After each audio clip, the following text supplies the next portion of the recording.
You're stranded on a barren island. No food, no fresh water, no way out. Now imagine one of the survivors, your fellow crewman, begins killing everyone around you, slowly, methodically. This isn't a movie. This actually happened. This is the true and terrifying story of the Batavia, a majestic Dutch East India Company ship that wrecked off the coast of Australia in 1629. What followed was one of the darkest and bloodiest survival stories in maritime history. A tale of greed, mutiny, madness, and murder, the Batavia was no ordinary ship. Launched in 1628 by the Dutch East India Company, known as the VOC, it was built to showcase Dutch naval supremacy and commercial ambition. Beautiful, powerful, and laden with silver coins, weapons, and supplies, it was destined for the Indonesian city of Batavia, now Jakarta.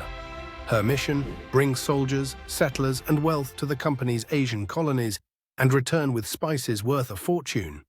On board were over 330 people: sailors, soldiers, merchants, women, children, and a secret plan. Among them was Jeronimus Cornelius, a failed apothecary turned VOC merchant. Charismatic, intelligent, and deeply disturbed, he had grand ambitions. He wasn't sailing to serve the company. He was planning to hijack the Batavia and become a pirate king. But he wasn't alone. He had allies, disgruntled crewmen and soldiers unhappy with VOC rule, ready to mutiny and seize the riches on board. As the ship neared the west coast of Australia, tensions were rising. Cornelius and his co-conspirators were preparing to strike. They just needed the right moment. But before they could act, disaster struck, literally. In the early hours of June 4, 1629, the Batavia smashed into a coral reef in the Houtman-Abrolhos, an island chain off the coast of Western Australia. The sea was unforgiving. The ship cracked, splintered, and began sinking fast. Panic broke out. Screams pierced the night. Dozens drowned. Many were injured, but over 280 people, men, women, and children, managed to reach nearby islands. The ship was gone. The food was gone. The water was gone. And the commander, Francisco Pelsaert, made a risky choice. With a few officers and sailors, he left the survivors behind and set out in a small boat to sail over 1,500 kilometers to Java to get help.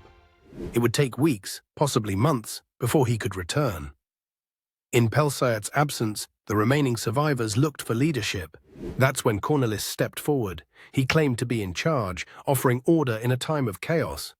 But what he gave them was a reign of terror. First, he ensured he had all the weapons and food. Then he quietly ordered the execution of anyone who might challenge him: officers, soldiers, even injured survivors.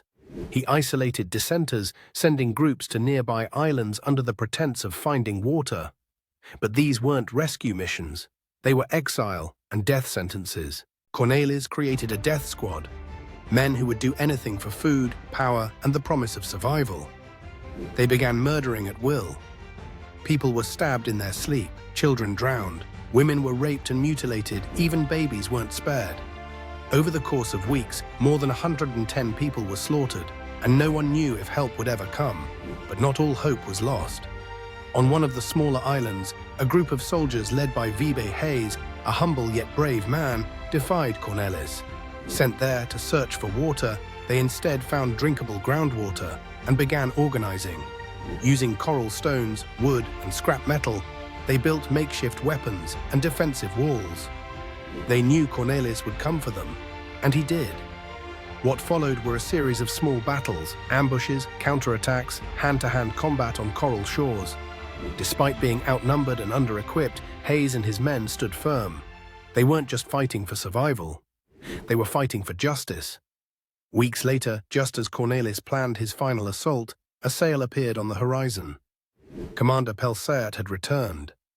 The nightmare should have ended there, but what he found was beyond anything he could have imagined. Women sobbing, children hiding, corpses buried in shallow graves. Cornelius calmly approached the rescue ship, still pretending to be the hero. But the truth had already reached Pelsaert through Hayes and his loyal men. The survivors had spoken. Pelsaert acted quickly. A tribunal was formed. Trials were held right there on the sand. Cornelius and his inner circle were found guilty of mass murder, rape, and mutiny. Their punishment was swift and brutal. Some were hanged. Others had their hands chopped off before execution. 2 of the mutineers were marooned on the Australian mainland, becoming unwillingly the first recorded European settlers on the continent. The Batavia's story sent shockwaves through Europe, not because of the shipwreck, those were common, but because of what humans became when stripped of law, order, and morality. The VOC tried to bury the scandal, but the truth leaked out. Diaries, letters, court records, they told of atrocities that stunned the Dutch public. Cornelius became a symbol, not of villainy alone, but of what happens when power goes unchecked. For centuries, the wreck was forgotten beneath the sea. Then in the 1960s, divers rediscovered her remains. Cannons, bones, silver coins, a ship frozen in time. Much of the hull was recovered and now sits in the Batavia Werf Museum in the Netherlands. A haunting reminder of this voyage into madness. Historians have long debated what drove Cornelius to such evil. Some believe he was mentally unstable, a man who had lost everything before joining the VOC. Others suggest he was a sociopath, using the chaos as an excuse to live out fantasies of power and control. But the truth is more disturbing. It wasn't just Cornelius. Dozens of ordinary men followed his orders. They murdered friends, neighbors, even children. And they did it for scraps of food and whispers of survival. This wasn't just a story of one madman. It was a mirror held up to humanity itself. Long before British convicts, before Sydney or Melbourne, Europeans had already landed on Australian soil, not as colonizers, not as settlers, but as survivors, as murderers, as forgotten souls abandoned in the wild. The Batavia wreck wasn't just a tragedy. It was the first brutal European contact with Australia. It reshaped how the VOC planned its voyages, and it reminded all who heard the story that nature is merciless, and so is man. So what can we learn from the story of the Batavia? That even the most glorious ships can fall, that even the most civilized men can become monsters, and that the line between order and chaos is thinner than we think. If this story gripped you, like the video and subscribe. Let me know in the comments. Would you have survived, or would you have become part of the horror?